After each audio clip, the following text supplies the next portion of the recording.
এখন গরুর মাংস রান্না করবো লাল বোনা করে। আমি 2.5 কেজি গরুর মাংস নিয়েছি।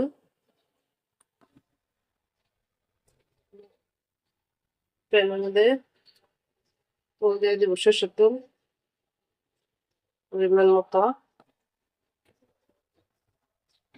এইভাবে রান্না করলে আপনার মাংস অবশ্যই ভালো টেস্ট আসবে।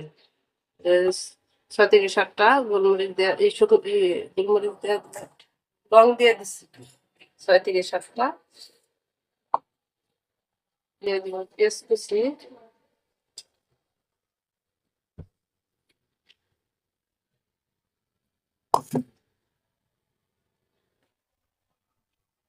দারচিনি কয়েক টুকরা দিয়ে দিব,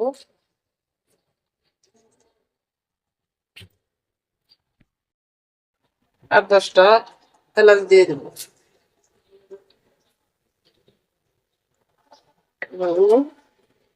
পেঁয়াজটা ভাজা ভাজা করে নেব। বাদামি কালার এসে গেছে, মোটামুটি এরকম হতে আমি মরিচ মরিচ এর গুঁড়ি দিয়ে দিব। আমি মরিচ দিব 2 চামচ।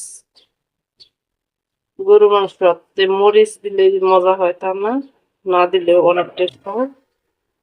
এখানে আমি ধনের গুঁড়ি দিব 1 থেকে 1.5 চামচ, ছোট চামচ।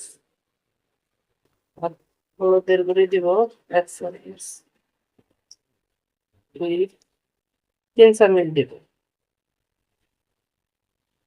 এখানে জিরা গুঁড়ি আছে, আমি দিয়ে দিব 3 চামচ। গরু মাংসের মধ্যে জিরা আর আপনার ইটা হলে বেশি ভালো হয়। আদা রসুন বাটা, এখানে গোলমরিচের গুঁড়ি আছে সাদাটা 1 চামচ দিয়ে দিব। 4 চামচ আদা রসুন বাটা একসাথে।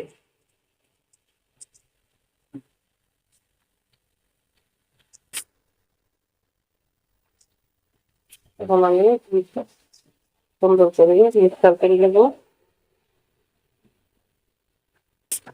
ভালোভাবে কষে নিতে হবে। লবণ দিব, পরিমাণ মতো লবণ দিব। সুন্দর করে 5 থেকে 10 মিনিট মশলাটা কষাটা কষানি হয়ে গেছে, বের হয়ে গেছে, বাদা বাদা হয়েছে। তখন আমি মাংস দিয়ে দেব।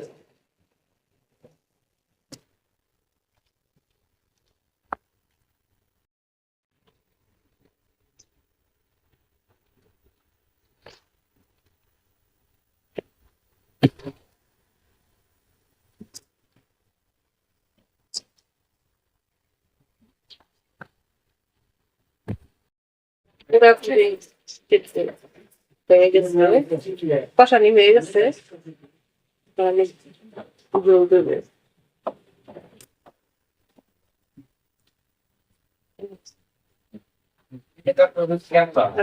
দেখাইতে পারি নাই, অনেকবারই লাগছি, কষাইছি। আমার এখন দিয়ে দেব।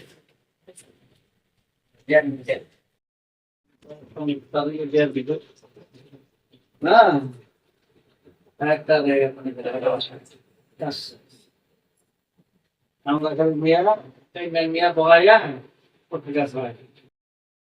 আমার তরকারি পুরোপুরি হয়ে গেছে,